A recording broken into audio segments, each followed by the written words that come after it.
fair enough. We have not had any of the candidates for this. We're all concerned about the presidential race, but we've also got this state Senate race and the assembly race. I got to say one thing. I saw that new commercial Addie Jenny Russell has where she's putting on the boots and wearing the jeans. And, I think the motif fits her well. I think that's, so far, commercial of the year. We've given it our Hotline Commercial of the Year award. We reserve the right to change that between now and November 4th if something better comes along. But that is a really nice ad that sends a really nice message. Both of these people have been very nice in the campaign to each other. Mr. Cantwell, then the write-in candidate, Don Lucas, Lucas, if you're writing it in, Don Lucas.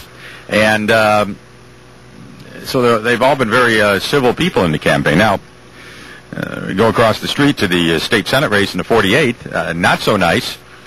The gloves are off in that. There's speculation that the polls are showing a tightening because Senator Albertine had to sort of come out with an attack ad of his own, attacking the pension issue that seems to surround Mr. Renzi, and Mr. Renzi continues unrelented his attacks on, he hired his sister, by golly, and it goes on, and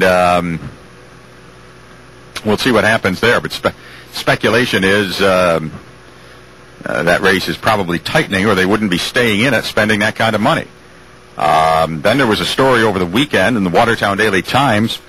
This is the silliness of politics. The Albertine people claiming dirty tricks, claiming some Renzi people came to their headquarters and spied on them and took a bunch of lawn signs and literature and took them all back to the Renzi headquarters, and they wanted the police to investigate it. And I said, whoa, wait a minute, I don't want to pay tax dollars so the police can investigate political nonsense. So that's not the way you handle that. Running to the media and whining about it, not the way to handle it. People steal signs. It's not right. It's childish. It's Long Island nonsense that gets imported to the North Country.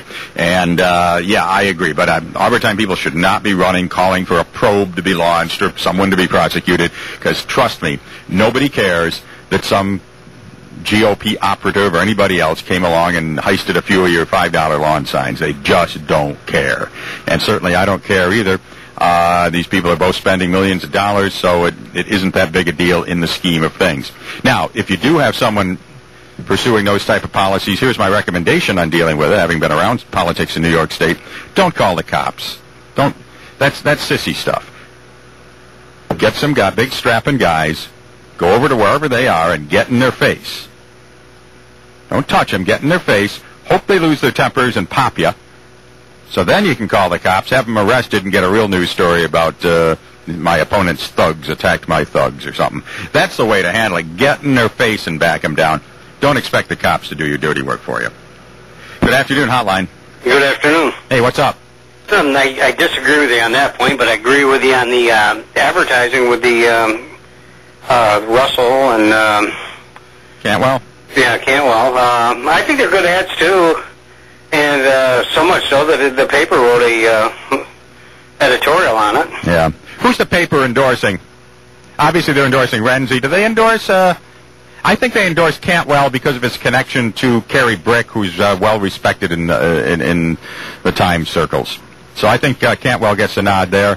And on the presidential race, I'm wondering, I've seen a lot of negative headlines about John McCain in the paper lately, like Nation sours on McCain and all that. I'm wondering whether they're going to do what they did in '92 and go with the Democrat, Obama. I'm sure they will. Because if one thing I've noticed about news directors and television or publishers, they like to tell everybody they're principled, but they want to be perceived as prescient among their friends, and that means picking winners. So my prediction is they will endorse Obama. Why do you think they were going to pick, I know the Post-Standard picked Barkley last time, so they naturally would pick Renzi, but past relationship with Albertine, they haven't liked him since he got into this. They view it as a seat that Albertine heisted from the GOP, an illegitimate challenger, if you will. And the recent editorial on the ethics and so on, where they kind of excused Renzi's issue and pilloried Albertine on his, led me to, I'm a read between the liner, and I read that as the tacit endorsement right there. I mean, not that endorsements matter. Listen, I'm not going to go into a voting booth on November 4th and say, my God, who'd the Washington Post endorse for president before I pull that lever? I don't need that kind of assistance. But since we're discussing it, I think they'll am certain they'll go with Renzi on that. Well, it could be. But other than that, the lawn sign thing, I'm sorry, but when you got people doing that, that just goes to show, yeah, should the police be involved? I don't know. But I know this, that if it was the other side, they'd be squawking real loud, too. Don't think they wouldn't be. Oh, yeah.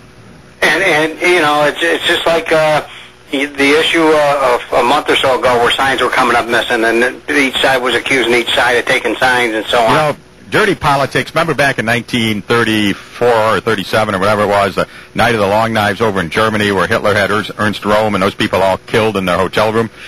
That was dirty politics. Stealing a couple of $5 lawn signs ain't a big deal. It's an annoyance, and it's childish, and it's juvenile, but it isn't a big deal. Depends on who it happens to. I mean, there are a lot of signs out there that are in public right-of-ways and public medians, certain candidates, and, you know, I say to myself... Well, we're looking the other way on that this year, but... Well, of course, and they don't mean anything. The signs that mean something are the signs that are in people's front lawns, the way I look at it.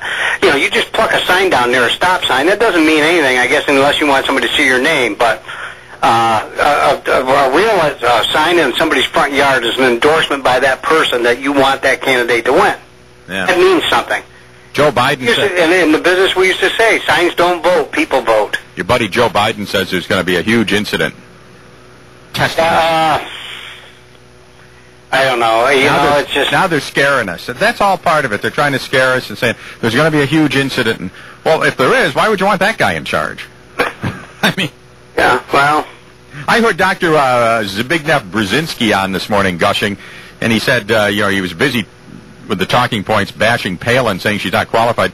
And then when somebody asked him about Obama's lack of experience, he said, well, you know, a good leader is able to assemble qualified people around him. Well, why don't they afford that courtesy to Governor Palin? She certainly knows how to do that. Well, yeah. Well, there again, it's who's saying it. It's just like if you read the thing today in the paper about the banking scandal there. You know, that was read it, and each one can come up with a different conclusion on who really is the root of the evil there. But well, it's everybody on that. It's a fascinating story on the front page of the paper this morning. According to the other side, it's all McCain's fault because he's Bush.